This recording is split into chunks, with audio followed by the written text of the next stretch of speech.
সবাই খাওয়া শুরু করতেছে। তো আমার বড় ভাই মানে সাক্ষীদারি করতেছে এখানে। বাচ্চারা সবাই বসে গেছে, প্লেট সবাইকে দিচ্ছে।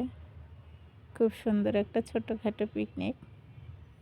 ভাস্তি ভাস্তা, ভাগনা ভাগ্নি, বোনতা, নিজের মেয়ে সবাই একসাথে বসে গেছে।